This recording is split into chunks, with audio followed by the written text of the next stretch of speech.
السلام عليكم ورحمة الله تعالى وبركاته. أهلا وسهلا ومرحبا بالجميع. شكرا جزيلا لكل المتابعين الكرام أينما كانوا. في هذا الفيديو ديال اليوم غنشرحوا كيفية تنصيب الويندوز 11 على جهاز الكمبيوتر وبطريقة سهلة وبدون فقدان أي بيانات الكمبيوتر ديالك. أول حاجة غنمشيو على هذا الموقع هذا اللي غنخلي لكم الرابط ديالو اسفل الفيديو، وهو كذلك باللغه العربيه. غنمشيو على هاد البيسي هاد الشيك غنتيليشارجيو هنا. يعني الا بغيت المعلومات تكليك على هذه المعلومات اللي خاصه، ولكن من الاحسن تيليشارجيو هذا التطبيق هذا، كليكيو عليه بحال هكا غيتيليشارجا وغادي نانستاليوه.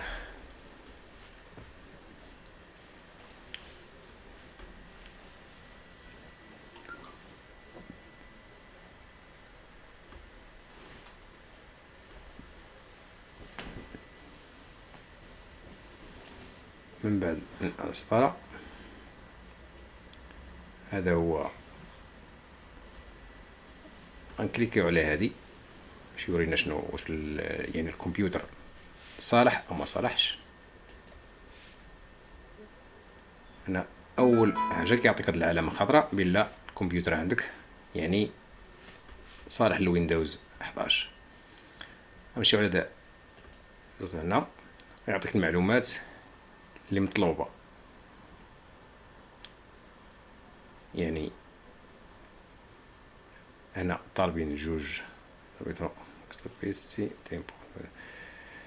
بالنسبة للبروسيسور مقبول، هو طالب 4 جيجا في الرام، أنا عندي 8 جيجا.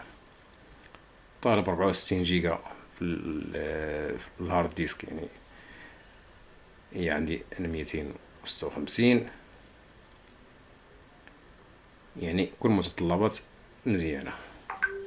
هنا كيقولك حتى العمر ديال الكمبيوتر، كيقولك يعني الكمبيوتر عنده عامين. الهارد ديسك 256 جيجا اس اس دي، الرام 8 جيجا.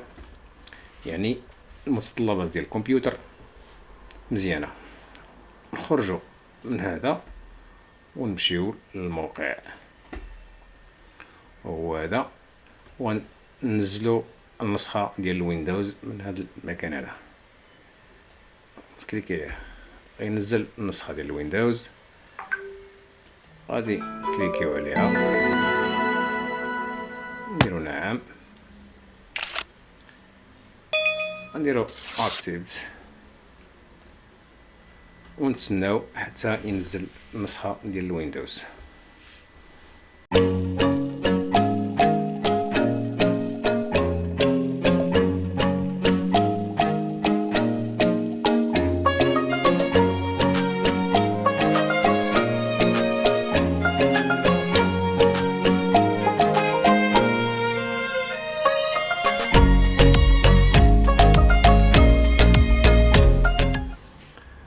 التنزيل ديال الويندوز انا استغرق عندي حوالي 5 دقائق، وهذا كيعتمد على سرعة الانترنت عندك. ممكن 10، يمكن 15، ممكن نص ساعة، على حسب السرعة ديال الانترنت اللي عندك.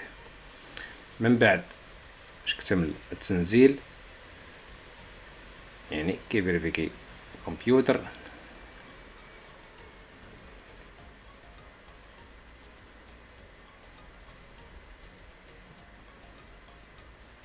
ديال الفكرة انتهت. غادي نبدا انستالي دابا في الويندوز.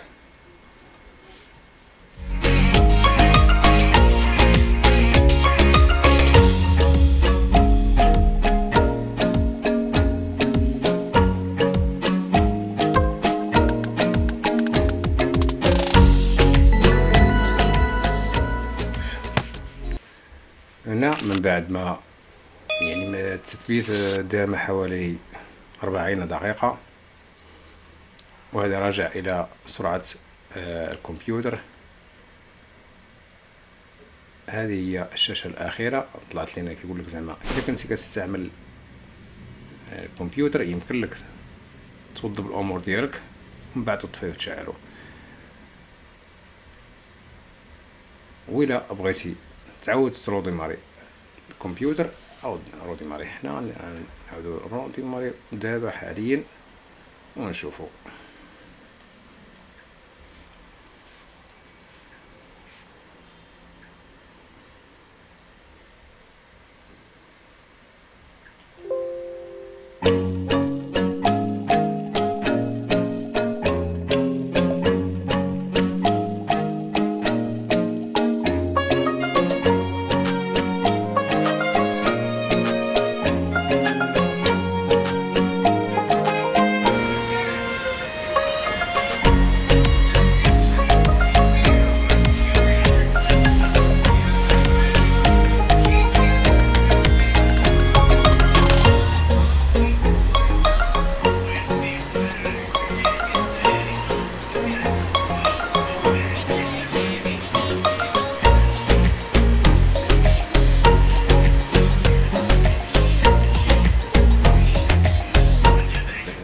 الويندوز ديالنا أصبح جاهزا.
مبروك عليكم الويندوز 11 كاملا.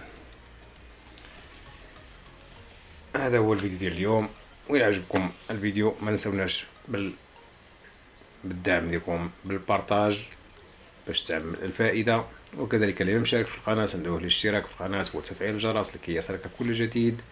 شكرا جزيلا لكم على المتابعة، وإلى اللقاء في فيديو آخر إن شاء الله، والسلام عليكم ورحمة الله تعالى وبركاته.